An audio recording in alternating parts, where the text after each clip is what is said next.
Welcome to my YouTube channel literature and life. दोस्तों, सबका मेरे यूट्यूब चैनल लिटरेचर और लाइफ पर स्वागत है। आज इस वीडियो में मैं आपके लिए लेके आया हूँ डब्ल्यू.एच. ऑडन के द्वारा लिखी गई पोइम द अननोन सिटीज़न का एग्जामिनेशन पॉइंट ऑफ व्यू से कुछ बहुत ही इंपॉर्टेंट वेरी शॉर्ट क्वेश्चंस। इससे पहले कि हम लोग अपनी पोइम की तरफ आगे बढ़े, थोड़ा सा हम लोग ऑडन के बारे में जान लें। WH. Auden, born on 21 February 1907, died on 29 September 1973, was an Anglo-American poet। तो ये उनका लाइफ स्पैन है और वो एक एंग्लो अमेरिकन पोइट थे। Auden's poetry was noted for its stylistic and technical achievements. उनकी पोइट्री को उनकी स्टाइलिस्टिक और टेक्निकल अचीवमेंट के लिए जाना जाता है। And it's engagement with politics, morals, love and religion, और उनके वैरायटी ऑफ थीम्स के लिए भी उनकी पोइट्री को जाना जाता है। And it's variety in tone, form and content. इसी तरीके से उनकी टोन, कंटेंट और फॉर्म की वैरायटी के लिए भी उनकी पोइट्री को बहुत जाना जाता है। Some of his best known poems are about love. उनकी लव पोइट्री में से कुछ इंपॉर्टेंट पोइम है, जैसे फ्यूनरल ब्लू। पॉलिटिकल में से जो इंपॉर्टेंट पोइम है वो है सितंबर 1, 1939। और ऑन कल्चर और साइकोलॉजिकल थीम्स में से जो उनकी इंपॉर्टेंट पोइम है वो है द एज ऑफ एंजाइटी। और रिलीजियस थीम्स में जो उनकी इंपॉर्टेंट पोइम है वो है वो द टाइम बीइंग एंड और कैनोनिके। तो ये उनकी कुछ अलग अलग थीम्स के ऊपर आधारित इम्पॉर्टेंट पोइम्स हैं। तो ये थी हमारी ब्रीफ इंट्रोडक्शन पोइट के बारे में। Now let's move on to our main topic, that is W H. Auden's the unknown citizen. Question number 1, would you like to be the unknown citizen और became a well known citizen? तो पहला question है कि हम लोग unknown citizen बनना चाहेंगे या द नोन सिटीजन। तो अगर कोई मेरे से पूछे तो मैं ये आंसर दूंगा कि मैं अननोन सिटीज़न नहीं बनना चाहूँगा, मैं नोन सिटीज़न बनना चाहूँगा। क्योंकि मैं एक मशीन के जैसे वर्क करना नहीं चाहता। मैं चाहता हूँ कि मेरी भी एक समाज में अलग इंडिविजुअलिटी हो, एक अलग पहचान हो, लोग मुझे अलग तरीके से जाने। इन सभी जिम्मेदारियों को निभाने के साथ साथ मैं अपनी पहचान के लिए भी काम करना चाहता हूँ। मैकेनिकल लाइफ जीने के साथ साथ मैं अपनी इमोशनल फीलिंग्स और अपनी मेंटल डेवलपमेंट के ऊपर भी उतना ही जोर देना चाहता हूँ। और इसीलिए मैं प्रेफर करूँगा कि मैं एक वेल नोन सिटीज़न बनूँ। और हर समझदार इंसान, ज़िम्मेदार इंसान जो है वो नॉन सिटीज़न बनेगा, बट हर समझदार इंसान नॉन सिटीज़न बनेगा जो अपनी साधारण जिम्मेदारियों के साथ साथ असाधारण प्राप्तियां करने में भी विश्वास रखेगा। I won't like to be the unknown citizen because nothing is known about his name, feelings, emotional state of mind. मैं नहीं चाहता कि मैं एक अननोन सिटीज़न के जैसे ज़िंदगी बिताऊं, क्योंकि उसके बारे में, उसकी मेंटल स्टेट, उसकी इमोशंस, उसकी फीलिंग्स, उसकी अचीवमेंट के बारे में किसी को नहीं पता। उसने जो किया वो हर जिम्मेदार नागरिक करता है, इसीलिए वो अज्ञात रह गया। There is neither thrill nor even satisfaction being the unknown citizen with no individuality. ऐसी ज़िंदगी जीने में कोई मज़ा नहीं है, कोई थ्रिल नहीं है। ये ज़िंदगी तो 100 में से 90 लोग जीते हैं ये साधारण ज़िंदगी जीने में, इसीलिए मुझे कोई इंटरेस्ट नहीं आएगा। इसीलिए मैं अननोन सिटीज़न बनना नहीं प्रेफर करूँगा। I would like to be a well known citizen who has his own identity and name. इसीलिए मैं प्रेफर करूँगा कि मैं ऐसी साधारण ज़िंदगी ना जीऊँ जहाँ पे मेरी कोई पहचान हो। इसीलिए मैं चाहूँगा कि मैं एक वेल नोन सिटीज़न बनूँ जहाँ पे मेरी एक अलग पहचान हो, एक अलग नाम हो। There are challenges and difficulty in trying to be well known citizen, no doubt. एक अपने नाम और पहचान बनाने की होड़ में बहुत सारी बाधाएं, बहुत सारी मुश्किलें आएंगी, ठीक है। क्योंकि जब हम लोग कुछ बड़ा करना चाहते हैं तो उसमें मुश्किलें भी बड़ी आती हैं, but there is a charm too. But इन मुश्किलों को पाके जब मैं मंजिल को हासिल करूँगा उसमें एक अजीब तरीके की खुशी भी होगी, आनंद भी होगा। So in the end I would like to say that I would like to become a well known citizen. इसीलिए अंत में मैं उस सच्ची खुशी को, सच्ची आज़ादी को महसूस करने के लिए जो एक नून सिटीज़न बन के, जो एक अपनी अलग पहचान बन के हम लोग हासिल करते हैं, उस खुशी को महसूस करने के लिए मैं एक नून सिटीज़न बनना चाहूँगा। Question number 2, what is the poets attitude toward the unknown citizen? Poet का अननोन सिटीज़न के तरफ कैसा एटीट्यूड है? तो अगर हम लोग फर्स्ट अटैम्प्ट में देखें तो पोइट का एटीट्यूड उसके तरफ बहुत अच्छा है, बट अंत तक आते आते वो उसका व्यंग भी उड़ा रहा है। वो कह रहा है कि उसने सारी ज़िंदगी दूसरों के लिए जीते हुए बिता दी, पर उसने कभी भी अपनी एक अलग पहचान बनाने के लिए काम नहीं किया।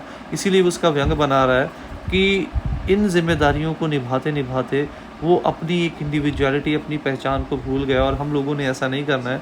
वो चाहता है कि हम लोग इन जिम्मेदारियों को निभाते निभाते अपनी पहचान भी बनाएं, अपनी इंडिविजुअलिटी के लिए काम भी करें। इसीलिए वो जहाँ पे ऐसे लोगों के ऊपर व्यंग कस रहा है, समाज के ऊपर भी व्यंग कस रहा है, जो समाज हम लोगों को केवल एक मशीन के जैसे ट्रीट करता है, हमारी इंडिविजुअलिटी, हमारी इमोशनल साइड, मेंटल साइड के ऊपर ज़रा भी ध्यान नहीं देता।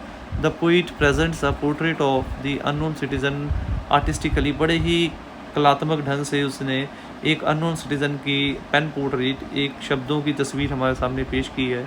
On the surface he seems to that unknown citizen a good natured person, ऊपर से हमें ऐसा लगता है कि वो ये बताने की कोशिश कर रहा है अननोन सिटीजन एक अच्छा नागरिक था, but in fact he does not approve of his nature, but इसके बावजूद वो उसके ज़िंदगी जीने की इस शैली से बिल्कुल भी खुश नहीं था। क्यों?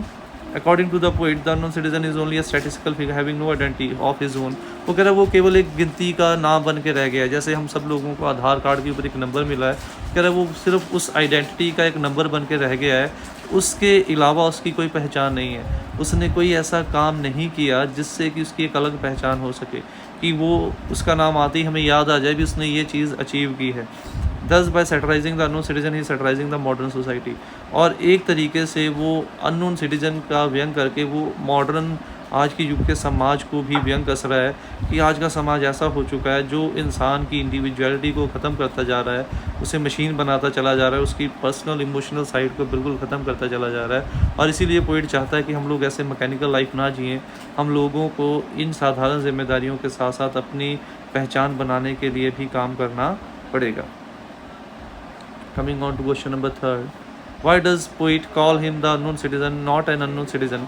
तो ग्रामेटिकली भी एन अननोन होना चाहिए था, क्योंकि वॉवल यू के साथ एन लगता है, बट यहाँ पे उसने दा यूज़ किया है। बेसिकली एन जो है वो एक पर्सन के लिए सिग्निफाई करता है, बट दा हम लोग कब यूज़ करते हैं? जब हम लोग एज ए ग्रुप किसी एक शख्स की बात नहीं, पूरे वर्ग की बात कर रहे हैं। और यहाँ पे पोइट उस अननोन सिटीज़न को उन सभी लोगों का प्रतीक मान के हमारे सामने पेश कर रहा है जो साधारण ज़िंदगी बिताते रहते हैं, जो अपनी पहचान के लिए काम नहीं करते। The poem is a satire directed against the state which kills one's persons individuality. ये उस समाज, उस सिस्टम के अगेंस्ट एक व्यंग है, जो समाज, जो सिस्टम हमारी पहचान को ख़त्म कर देता है, हम लोगों को टाइम ही नहीं देता अपने बारे में सोचने के लिए। Thus, the states of oppressive authority and individuals make submission a serious issue to reckon।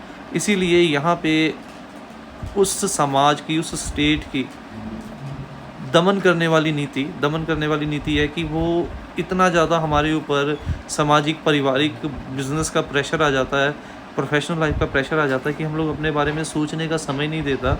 और वहीं पे जो आम नागरिक है अपने आप को कमज़ोर महसूस करना शुरू कर देता है ऐसे प्रेशर के अंदर, और वो इन प्रेशर्स को हैंडल करता करता अपनी पहचान के बारे में सोचना ही भूल जाता है। इसीलिए पोइट कहता है ये दोनों ही इश्यूज़ जो हैं इनके ऊपर गौर करने की ज़रूरत है, क्योंकि ये दोनों इश्यूज़ अगर हम लोग रिजॉल्व कर लेते हैं तो ऑटोमेटिकली हम लोग समाज में एक बड़ा फेरबदल करेंगे, और उस फेरबदल के साथ हम लोग केवल मशीन बन के नहीं रह जाएंगे, हम लोग इन जिम्मेदारियों के साथ अपनी पहचान बनाने के ऊपर भी काम करेंगे। And ordinary citizen who respect the social, economic and moral norms of the day at time is unknown citizen। किसे हम लोग एक unknown citizen मानते हैं जो सामाजिक, अपने समय की सामाजिक, सोशल और आर्थिक बंधनों को या आर्थिक जिम्मेदारियों को भली भांति निभाए, और उसके अलावा वो अपनी पहचान के लिए कुछ ना करे। ऐसे लोगों को हम लोग अननोन सिटीज़न मानते हैं। The use of an refer to an individual, an किसी एक शख्स के लिए हम लोग इस्तेमाल करते हैं। The use of the means the issue common to the whole class, और दा का यहाँ पे मतलब ये है कि वो किसी एक व्यक्ति विशेष की बात नहीं कर रहा, वो हम सभी की बात कर रहा है जो अननोन सिटीज़न के जैसे ज़िंदगी बिता रहे हैं। यानी कि यहाँ पे अननोन सिटीज़न को वो एक प्रतीक के तौर पे इस्तेमाल कर रहा है उन लोगों के लिए जो लोग साधारण ज़िंदगी जीते हैं, जो अपनी पहचान के लिए कोई काम नहीं करते।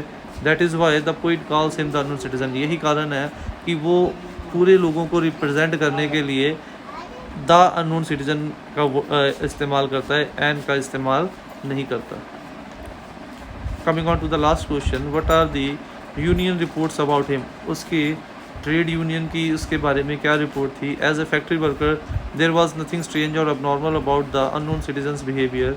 एक फैक्ट्री के काम काज करने वाले के वर्कर होने के नाते उसके बर्ताव में किसी तरीके का भी अजीब प्रकार का बिहेव हम लोग नहीं देख सकते थे। वो एक आम वर्कर के जैसा बिहेव करता था। As a worker he was with the worker and took part in strike. एक आम वर्कर के जैसे वो अपने वर्कर यूनियन का साथ देता था, उनके साथ स्ट्राइक में भी हिस्सा लेता था। He was not a black sheep. As a member of the trade union he paid his dues regularly. अपने यूनियन का मेंबर होने के नाते वो टाइम पर अपने यूनियन को फंड भी देता था। His union also had a very good opinion about him. The social psychology worker found that his colleague liked him very much. उसके आसपास के लोग भी ये बताते थे कि वो भी उसे पसंद करते थे। वो एक एमिएबल फ्रेंडली नेचर का मालिक था। He was popular and sociable. He likes to drink with his friend. और रिपोर्ट ये भी शो करती थी वो बहुत पॉपुलर था अपने दोस्तों के बीच में। वो सोशिएबल था, लोगों के साथ उठना बैठना, बात करना, अच्छे मैनर्स थे उसके पास, और उसे भी अपने दोस्तों के साथ एंजॉय करना और समय बिताना पसंद था। तो ये थी हमारी आज की वीडियो। उम्मीद करता हूँ आपको वीडियो अच्छी लगी होगी। वीडियो अच्छी लगी हो तो वीडियो को लाइक और कमेंट जरूर कीजिएगा, और ऐसी वीडियोस के लिए चैनल को सब्सक्राइब कीजिए। नई वीडियोस की अपडेट के लिए बेल आइकन पर क्लिक कीजिए। Thanks for watching the video. Don't forget to subscribe my channel, click on the bell icon to get the latest updates.